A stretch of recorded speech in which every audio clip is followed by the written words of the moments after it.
पर डायनासोर्स हुकूमत करते थे। जहां आज हम चलते हैं वहां ये डायनासोर्स चला करते थे। इस हवा में उन्होंने सांस ली, इसी जमीन पर लड़ाई लड़ी। इन बहुत बड़े डायनासोर्स ने जमीन पर करीब 14 करोड़ सालों तक हुकूमत की। इन डायनासोर्स की कई हजार नस्लें थीं, जिनमें कुछ घास खाते थे, कुछ गोश्त खाते थे। कुछ डायनासोर्स बहुत शरीफ और कुछ बहुत ज्यादा खतरनाक थे। ये उस वक्त के सबसे ताकतवर जानदार थे।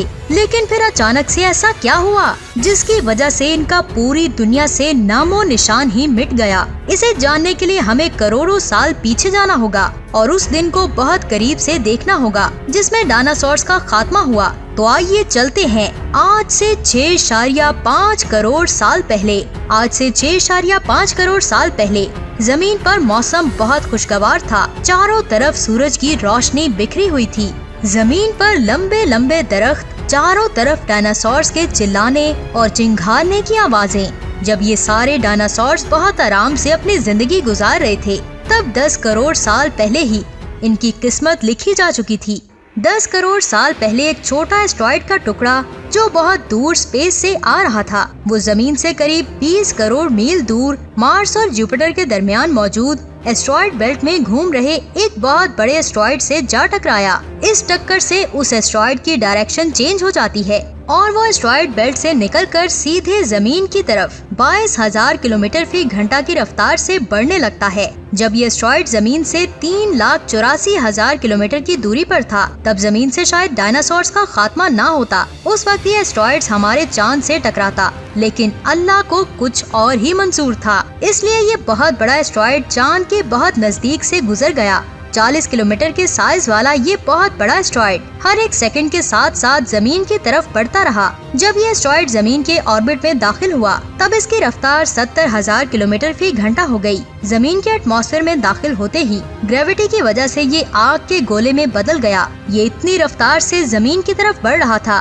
कि सिर्फ 4 मिनट में इसने अटलांटिक ओशन को पार कर लिया। इसकी चमक इतनी ज्यादा तेज थी कि जमीन से टकराने से पहले ही हजारों डायनासोर्स आग के इस एस्ट्रॉइड को देखकर पूरी तरह अंधे हो चुके थे।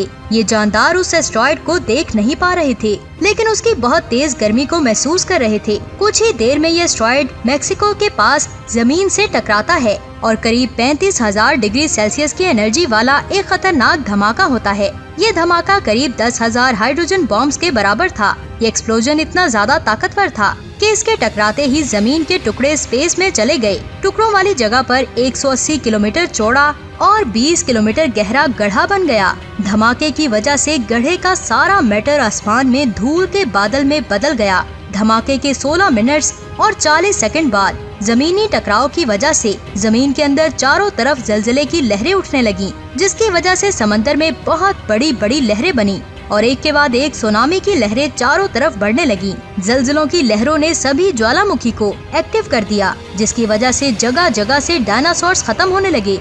इस खतरनाक धमाके में रेडिएशंस की मिकदार इतनी ज्यादा बढ़ गई कि इसके 800 किलोमीटर के दायरे में आने वाले सभी जानवर पूरी तरह जलकर राख हो गए थे। इस तबाही में उड़ने वाले जानवर इन जमीनी खतरों से तो बच गए, लेकिन ये तो अभी तबाही का आगाज था। धमाके की वजह से जो लाखों टन मेटल और पत्थर स्पेस में चले गए थे, वो जमीन की पावरफुल ग्रेविटेशनल फोर्स की वजह से ठीक 40 मिनट बाद आग के गोले की बारिश बनकर पूरी जमीन पर बरसने लगे। साथ ही धूल का एक बहुत बड़ा तूफान 6,000 किलोमीटर फी घंटा की रफ्तार से जमीन की दूसरी तरफ मौत लेकर आ रहा था। ये धूल के बादल कई किलोमीटर मोटे थे, जिसकी वजह से जमीन पर सूरज की रोशनी नहीं पहुंच सकती थी। गर्म हवाओं का टेम्परेचर 100 डिग्री सेल्सियस हो जाने की वजह से जमीन पर पेड़ पौधों की सारी आबादी जलकर राख हो गई थी। धमाके के 90 मिनट के बाद जमीन का टेम्परेचर 200 डिग्री सेल्सियस तक पहुंच गया। इस टेम्परेचर की वजह से जो डायनासोर धमाके के इलाके से कई मील दूर थे, वो भी इस गर्मी से बच नहीं पाए। इस हादसे से जमीन के 90% जानदार पूरी तरह से खत्म हो गए और जो 10% जानदार जिंदा बच गए थे, उनमें से वही जानदार जिंदा रह सके जिनका वजन 30 किलोग्राम से कम था। इसकी वजह ये थी कि इस धमाके में लाखों के हिसाब से जानदार मारे जा चुके थे और पेड़ पौधों की सारी आबादी भी खत्म हो गई थी, लेकिन जो बड़े जानवर बच गए थे उन्हें पूरी तरह से खाना नहीं मिल सका। इस धमाके से डायनासोर्स की पूरी नस्ल तबाह हो गई। लेकिन इसके बाद इंसान जमीन पर कैसे आए, आप जानेंगे अर्थ डॉक्यूमेंट्री के एपिसोड 3 में। ये अर्थ डॉक्यूमेंट्री सीरीज का एपिसोड 2 था। आपको कैसा लगा नीचे कमेंट्स करके जरूर बताएं।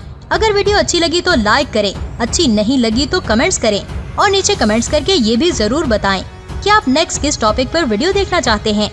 जिस टॉपिक पर कमेंट्स ज्यादा होंगे हम उसी पर वीडियो लेकर हाजिर हो जाएंगे। और ऐसे ही अमेजिंग वीडियोस को देखने के लिए हमारे चैनल को सब्सक्राइब करके बेल आइकन को प्रेस करें। अपना बहुत सारा ख्याल रखें। खुदा हाफिज।